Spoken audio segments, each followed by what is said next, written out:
ప్రభువా ప్రభువా అని పిలిచి ప్రతివాడు పరలోక రాజ్యములో ప్రవేశించిన గాని నా తండ్రి చిత్తముని ఎవడైతే నెరవేరుస్తాడో వాడు మాత్రమే పరలోక రాజ్యమును ప్రవేశిస్తాడు.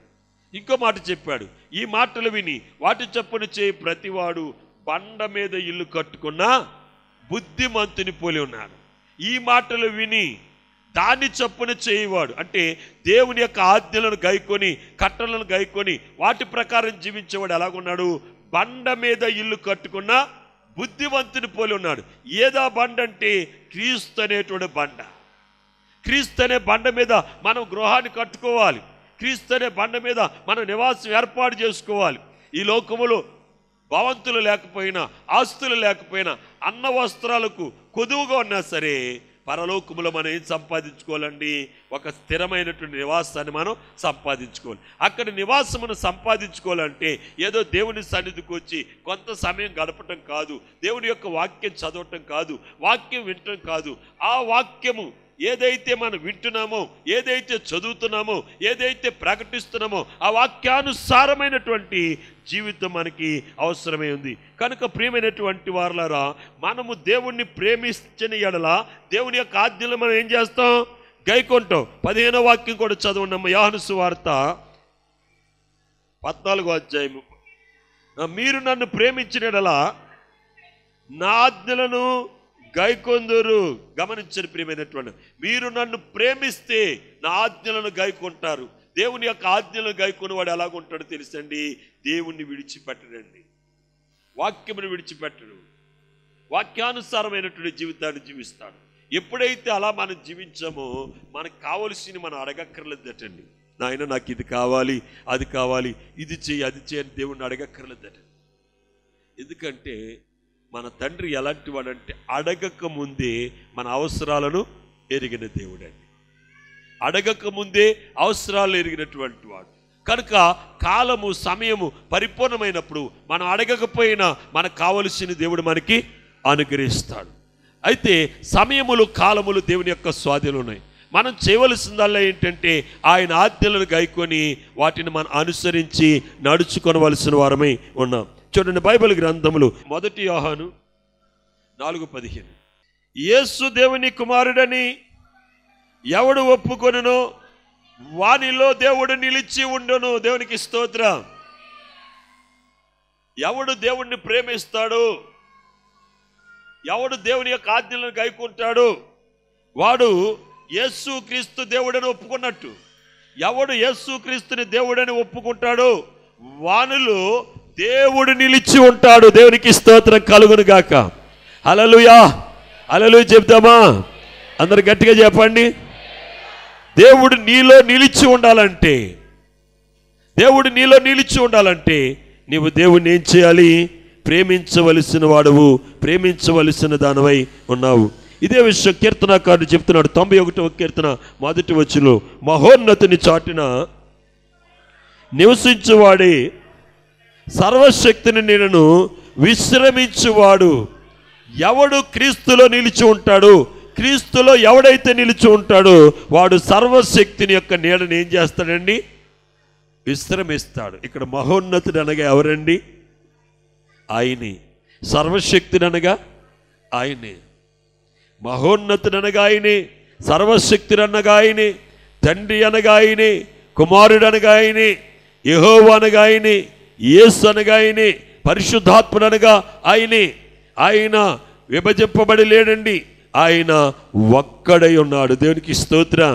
సర్వ మానవాళిని రక్షించడం కోసం ఏకైక దేవుడు తన శరీరమును ధరించుకొని ఈ భూలోకానికి వచ్చాడండి. అర్థమవుతుందా? అర్థమవట్లేదండి? ఏమ్మా, మీకు అర్థమవుతుందా? అర్థమైపోతుందా? అర్థమైతే పర్వాలేదు, అర్థమైపోతే కష్టమే. అర్థమవుతుందమ్మా? అర్థమయ్యేవారు ఒక్కసారి దేవునికి హల్లెలూయా చెప్పండి. ప్రశ్నలు ఏమంటారా? ప్రశ్నలు ఏమంటారా? ప్రశ్నలు ఏమంటారా? వద్దా? సరే, ప్రశ్నలు ఏం లేదు.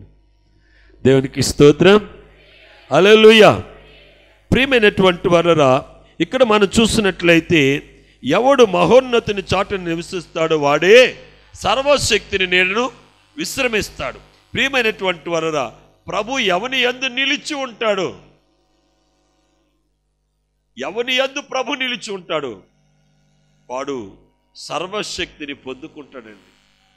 ప్రభు మన యందు నిలిచి ఉండాలంటే మనము ఆయన ఆజ్ఞలను గైకొని వాటి చొప్పున మనం జీవించినట్లయితే ఆ సర్వశక్తినైన దేవుడు మన యందు నిలిచి ఉంటాడు. ఆయన మనలో తన్ను తాను ప్రత్యక్షపరుచుకోవడానికి లోకము నుండి మనల్ని ఏం చేసాడండి? వేరుపరిచాడు. ఇక యేసు ప్రభు దగ్గరికి వచ్చిన మనలో మనం కనపడకూడదు లోకానికి. లోకానికి ఎవరు కనపడాలి? మనలో నివసిస్తున్నట్టు ప్రభు కనిపించాలి, ప్రభు యొక్క ప్రేమ కనిపించాలి, ప్రభు యొక్క ప్రత్యక్షత కనపడాలి. మన గురించి మనం సాక్ష్యం చెప్పడం కాదు, మన గురించి మన కుటుంబం చెప్పడం కాదు, మన గురించి ఎవరు సాక్ష్యం చెప్పాలి? ప్రభువే సాక్ష్యం చెప్పాలి. దేవునికి స్తోత్రం, హల్లెలూయా. మన గురించి లోకమే సాక్ష్యం చెప్పాలి, లోకం మన గురించి సాక్ష్యం చెప్పాలి, ప్రభు మన గురించి సాక్ష్యం చెప్పాలి. అది ఎప్పుడు జరుగుతుంది తెలుసని, మన యందు మనము కాక ఆ సర్వశక్తిని దేవుడు లోకానికి కనిపించినప్పుడు ఆయన ఆ రీతిగా మరి జరుగుతుందని చెప్తున్నాడు. ఎలాగనగా ఎవరైతే ఆయనను ప్రేమిస్తారో, ఆయన ఆజ్ఞలు ఎవరైతే గైకొంటాడో వాని యందు ఆయన ఏమన్నాడండి? నిలిచి ఉంటాను. ఆ మాట మరొకసారి చదువుతాం చూడండి. 1 యోహాను 4:15 అని.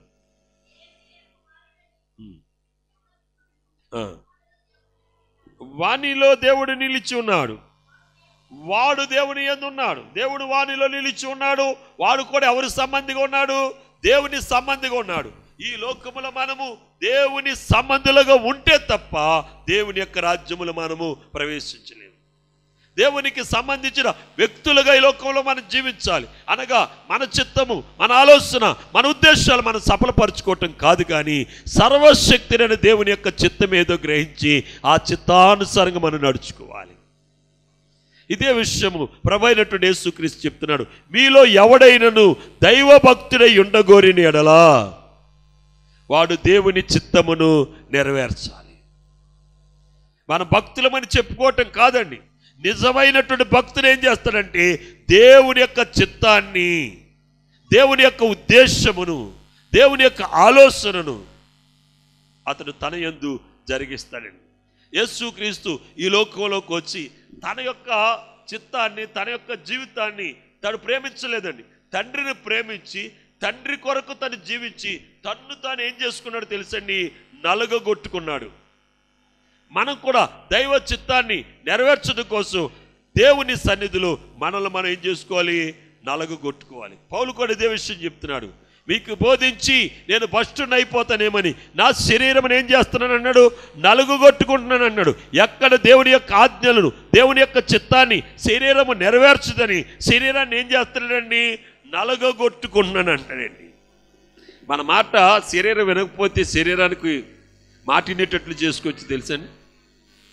మాట వినని శరీరాన్ని మాట వినేటట్లు చేసుకోవచ్చు. మన శరీరం మాట వింటలేదు అనుకోండి, 2 రోజులు దానికి ఏం చేయాలి? ఏమండి, గేదె మాట వింటలేదని పసుపు ఒక రోజు మాట చేసామంటే ఏం చేస్తుందండి? మాట వింటాడు. శరీరం కూడా మన మాట వింటలేదు అనుకోండి, దానికి ఏం చేయాలి? ఉపవాసం అనేటువంటి మందు వేసామనుకోండి, అది మరలా ఏం చేస్తారు? లైన్లో పడిపోతాయి. మనం ఏమండి మందు? ఉపవాసం అంటే మన అందరికీ భయం.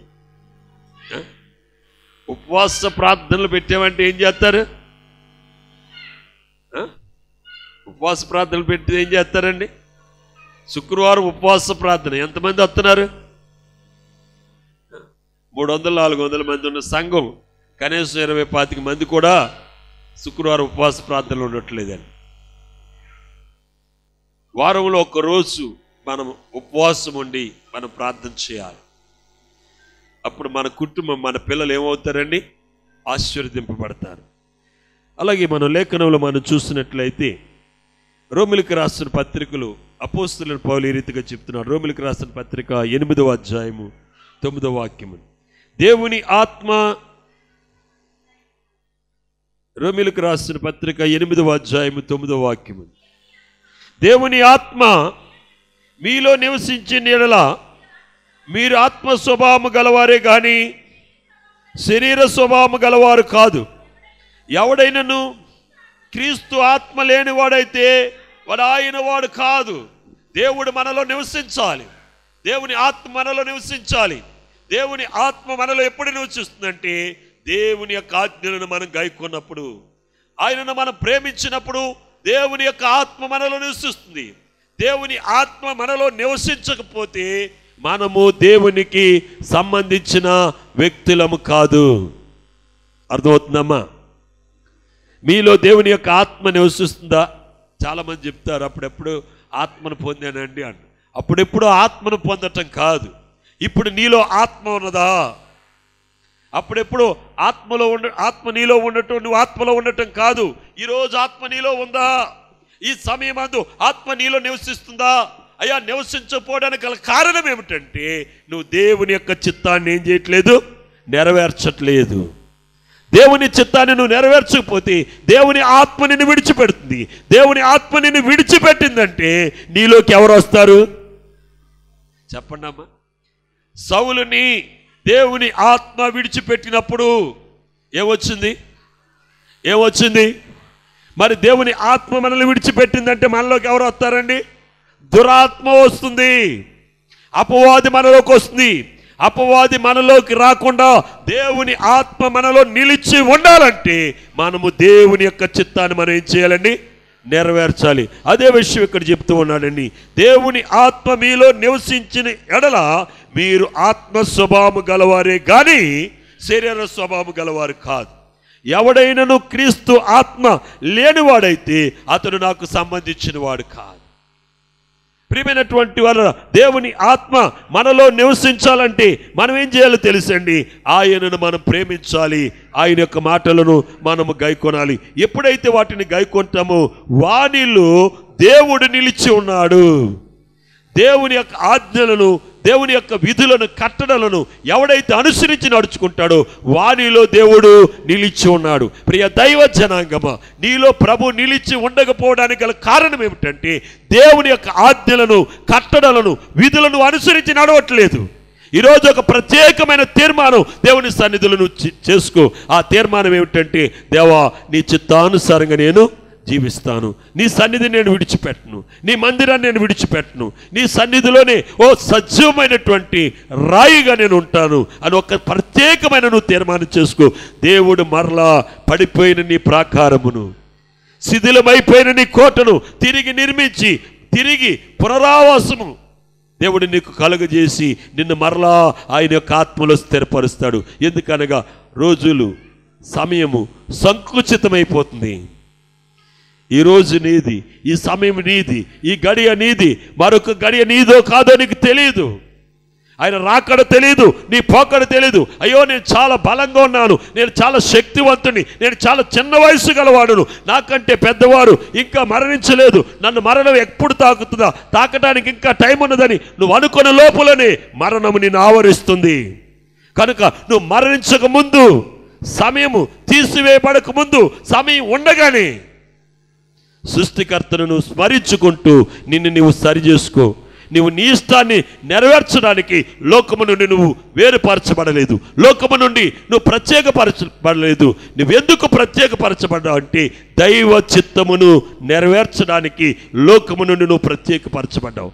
కనుక దైవ సన్నిధిలోను నీవు దేవుని చిత్తాన్ని నెరవేర్చడానికి నిన్ను నీవు స్థిరపరచుకోవాలని నేను మనవి చేస్తున్నాను. ఎవడు దైవ చిత్తాన్ని నెరవేరుస్తాడో వానిలో దేవుడు నిలిచి ఉంటాడు.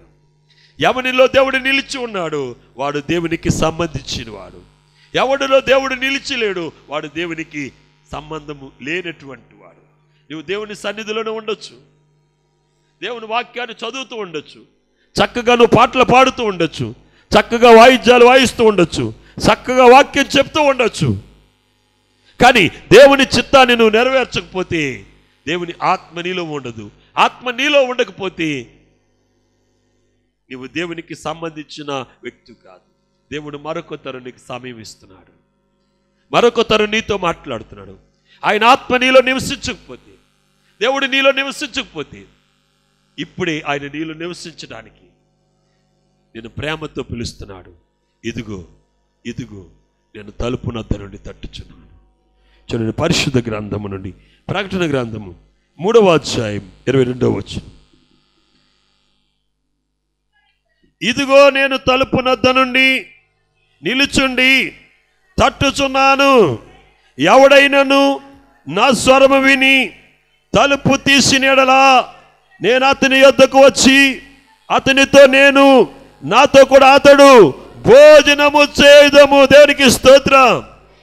అక్షరార్థంగా ఇది భోజనము, ఆత్మీయంగా దేవుని యొక్క వాక్యము. దేవుని యొక్క వాక్యము. ఆయన వెలుపల ఉండడానికి, నువ్వు లోపల ఉండడానికి గల కారణం ఏమిటంటే వెలుపల వాక్యం ఉన్నది, లోపల వాక్యం లేదు. అర్థమవుతుందండి? ఆయన ఎక్కడున్నాడు? వెలుపల ఉన్నాడు. నువ్వెక్కడున్నావు? లోపల ఉన్నావు. ఎందుకు ఆయన వెలుపల, నువ్వు లోపల ఉండవలసి వచ్చిందంటే వెలుపల వాక్యం ఉంది, లోపల వాక్యం లేదు. లోపల వాక్యం ఉన్నట్లయితే ఆయన తలుపు వెలుపల నిలబడవలసిన పని లేదు. ఆయన తలుపుకి వెలుపల నిలబడవలసిన పని లేదు. ఆయన వచ్చేటప్పటికి వాక్యము లోపల ఉంటే ద్వారాలు తెరువబడే ఉంటాయి. అర్థమవుతుందా? అర్థమవట్లేదా? ఆయన వచ్చేటప్పటికి ఆ ద్వారాలు తెరువబడి ఉంటాయి. ఎందుకంటే వెలుపల వాక్యం ఉంది, లోపల వాక్యం ఉంది. కనుక అక్కడ ఏం లేవు, అభ్యంతరాలు లేవు, ఆటంకాలు లేవు. కనుక దేవుడు సరాసరి లోపలికి వస్తాడు, లోపల నుండి వెలుపలకు వస్తాడు. అర్థమవుతుంది? అర్థమవట్లేదా? అర్థమైందా? ఇప్పుడు నీ విషయంలో ఆయన ఎక్కడున్నాడు? వెలుపల ఉండి తడుతూ ఉన్నాడు. ఎందుకంటే లోపల ఏమి లేదు, వాక్యము లేదు.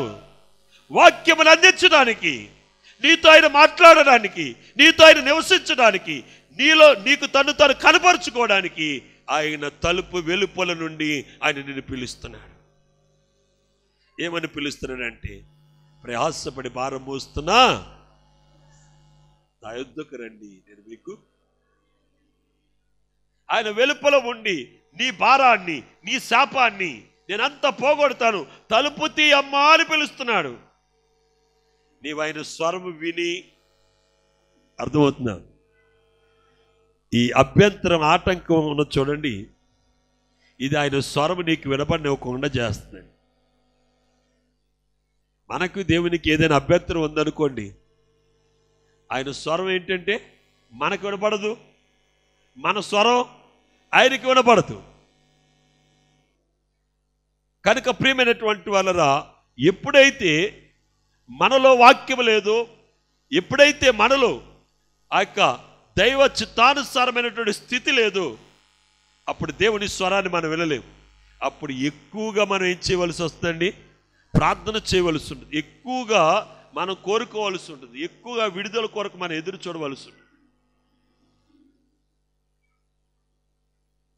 ఎప్పుడైతే మనం అలాగున్నామో దేవుడు తప్పక మన యొద్దకు వచ్చి మనల్ని మరలా ఆయన ఏం చేస్తాడు? స్థిరపరుస్తాడు.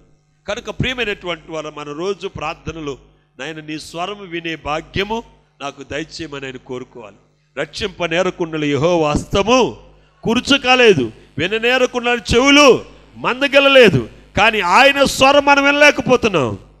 ఎందుకనగా ఆయనకు మనకు మధ్య మన అతిక్రమములు, మన దోషములు అనగా మన అభ్యంతరాలు, ఆటంకాలు, అవి ఆయనకు మనకు మధ్యన నిలిచి అవి ఆయన స్వరం మనం వినుకోకుండా చేస్తుంది. కనుక ప్రియ దైవ జనాంగమా, మనమే ఆయన స్వరాన్ని వినడానికి మనల్ని మనం ఏం చేసుకోవాలి? స్థిరపరచుకోవాలి. ఎలా స్థిరపరచుకోవాలంటే, పాప విషయంలో మనం ఏమవ్వాలి? పశ్చాత్తాపడాలి. అతిక్రమ విషయంలో పశ్చాత్తాపడాలి. ఎప్పుడైతే పశ్చాత్తాపడ్డామో ఈ ఆటంకం, అభ్యంతరం ఉంది చూడండి, క్రమంగా ఏమవుతుందండి? దేవుని స్వరము నినివే పట్టణ ప్రజలు వినలేకపోతున్నారు. నినివే పట్టణ ప్రజల యొక్క స్వరము కూడా దేవుడు వినట్లేదు. కారణం ఏమిటంటే, దేవునికి నినివే పట్టణ ప్రజలకు మధ్య వారి యొక్క అతిక్రమములు, వారి యొక్క దోషములు అడ్డుగా నిలుచున్నాయండి. ఎప్పుడైతే అడ్డుగా నిలుచున్నాయో నినివే పట్టణ ప్రజలు ఏం చేశారంటే ఆహారాన్ని మానేశారు, నీళ్లు త్రాగటం మానేశారు, బట్టలు విప్పి గోనెబట్ట కట్టుకున్నాడు, బూడిదలో కూర్చున్నారు. ఓ పశ్చాత్తాపడుతూ, పాపం చేసామయ్యా, పాప క్షమార్పణ కావాలి, నీ స్వరం మేము వినాలి అని సుదీర్ఘమైనటువంటి ప్రార్థన చేశారండి. వారి యొక్క పశ్చాత్తాప ప్రార్థనకు వారికి దేవునికి మధ్య ఉన్నటువంటి ఈ అభ్యంతరం, ఆటంకం ఏమైపోయిందండి? తీసివేయబడి ఆయన స్వరం వారు వినగలిగారు. ఆ స్వరం ఏమిటంటే, ఇదిగో నేను మీ మధ్యన ఉన్నాను, చేయబోయే కీడును నేను మీకు ఆశీర్వాదంగా మార్చేస్తున్నాను. రాబోతున్న కీడు బయలుదేరి ఉంది, ఆ కీడును రాకుండా దాన్ని నిలిపివేస్తున్నాను. కీడుకు బదులుగా మీకు నేను ఆశీర్వాదం ఇస్తున్నానని చెప్పాడు. ఈ మధ్యాహ్న కాలంలో దైవ సన్నిధిలోని నీవు దేవుని యొక్క స్వరము విని ఆయన కొరకు నువ్వు తలుపు తీసినట్లయితే నీ ఇంట్లో ఉన్న శాపము, నీ ఇంట్లో ఉన్న పాపము అది ఆశీర్వాదంగా మారుస్తుంది. అది నిన్ను, నీ కుటుంబాలను దీవించి ఒక్కనాటికి నీవు ప్రభుని ఎదుర్కొనే కృప దయచేస్తుంది. ఆ కృప మీరు అందరూ పొందాలన్నది దేవుని యొక్క ఆశ. ఇక్కడ మనం చూసినట్లయితే ఇస్కరియోతు ఏదో ప్రభుని అడుగుతున్నాడండి. ఏమని అడుగుతున్నాడంటే, ప్రభువా, నీవు లోకమునకు కాక మాకు మాత్రమే నిన్ను నీవు కనపరుచుకొనుటకు ఏమి సంభవించిందయ్యా నీకు? నీవు అందరికీ ప్రభువు కదా, మాకు మాత్రమే నువ్వు కనపరుచుకున్నావు, కారణం ఏమిటని అడిగితే ప్రభు అంటాడు, నేను మిమ్మల్ని ప్రేమించానయ్యా, మీరు కూడా నన్ను ప్రేమిస్తే నా ఆజ్ఞలను మీరు ఏం చేస్తారు? గైకొంటారు. నన్ను ప్రేమించువాడు నా తండ్రి వలన ప్రేమింపబడతాడు, అనగా నా తండ్రి వానిని ప్రేమించును. మేము వాని యొద్దకు వచ్చి వాని మధ్య నివాసము చేతుము. దేవునికి స్తోత్రం, హల్లెలూయా. నేను అని మొదలుపెట్టిన ప్రభువు ఏం చెప్తున్నాడండి? మేము అని మాట్లాడుతున్నాడండి. అర్థమైందా? ఏమన్నాడు? మేము. ఎప్పుడైతే ఆయనను మనం ప్రేమించామో, ఎప్పుడైతే ఆయన ఆజ్ఞలను గైకొన్నామో, తండ్రి మన దగ్గర ఉంటాడు, కుమారుడు మన దగ్గర ఉంటాడు, పరిశుద్ధాత్ముడు మన దగ్గర. ఇద్దరు మనం చూడలేమండి. ఒకరెవరు? తండ్రి. ఇంకొకరెవరు? మనం చూడలేని వారండి. తండ్రిని చూడలేము, పరిశుద్ధాత్మను చూడలేము. ఎవరిని చూడగలం? యేసు ప్రభుని చూడగలం. పూర్వకాలమందు నానా సమయంలో నానా రీతిలుగా ప్రవక్తలకు మాత్రమే తన్ను తాను కనపరుచుకునే దేవుడు ఈ యుగ సమాప్తి యందు, ఈ కడవరి దినాలలో కుమారుని ద్వారా తన్ను తాను ప్రతి ఒక్కరికి ఏం చేస్తున్నాడండి? కనపరుచుకుంటున్నాడు. ఇప్పుడు మనం ఎవరిని చూడగలమండి? కుమారుని చూడగలం. ఎందుకంటే ఆ వాక్యము, ఆది యందు ఉన్న వాక్యము, మానవుడు చూడలేని వాక్యము, మానవుడు వినగలిగే వాక్యము, మానవుడు చూడలేని వాక్యము ఇప్పుడు ఏమైందండి? శరీరము ధరించుకొని. ఏం ధరించుకుందండి? శరీరము ధరించుకొని కృపా సత్య సంపూర్ణుడిగా మన మధ్య నివసించింది. శరీరము ధరించుకున్న ప్రభుని మనం ఏం చేయగలమండి? చూడగలం కనుక ధైర్యంగా మనం అడుగుతున్నాం, దేవా నాకు కనబడు, నాతో మాట్లాడండి. కనుక ఆ కృపగల దేవుడు, కనపడే దేవుడు, మాట్లాడే దేవుడు. కనుక మీరు ఆయన ప్రేమించి ఆయన ఆజ్ఞలు మీరు గాయకున్నట్లయితే నిశ్చయంగా ప్రభు తను తాను ఏం చేస్తారని కనపరుచుకుంటాడు. చూడండి, మీరు వినుచున్న మాట నా మాట కాదు, నన్ను పంపిన తండ్రిది. కనుక నన్ను ప్రేమించువాడు వానితో నేను నివాసము చేసేదనని ప్రభు సెలవిస్తున్నాడు.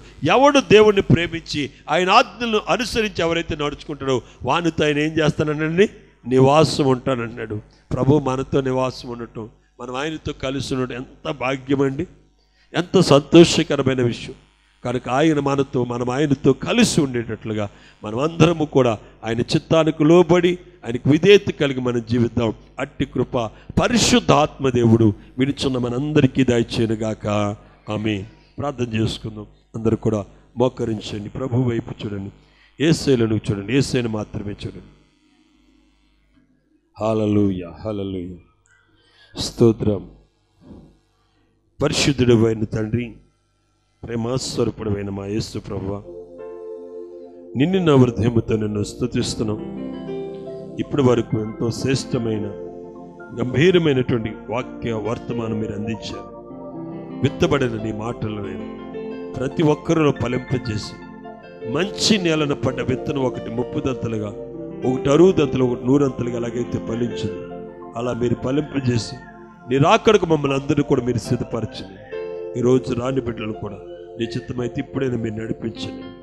నీ శరీర రక్తాలు తీసుకొని చుండగానైనా మమ్మల్ని మీరే దీవించమని, అయోగ్యులమైన మమ్మల్ని యోగ్యులుగా మీరు చేయమని ప్రార్థన చేస్తున్నాం. చిన్నపిల్లలు, యవనస్తులు, వృద్ధులను దీవించమని యేసు క్రీస్తు పరిశుద్ధ నామమును బట్టి ప్రార్థించి స్తుతించి బతిమాలి వేడుకున్నాం తండ్రి.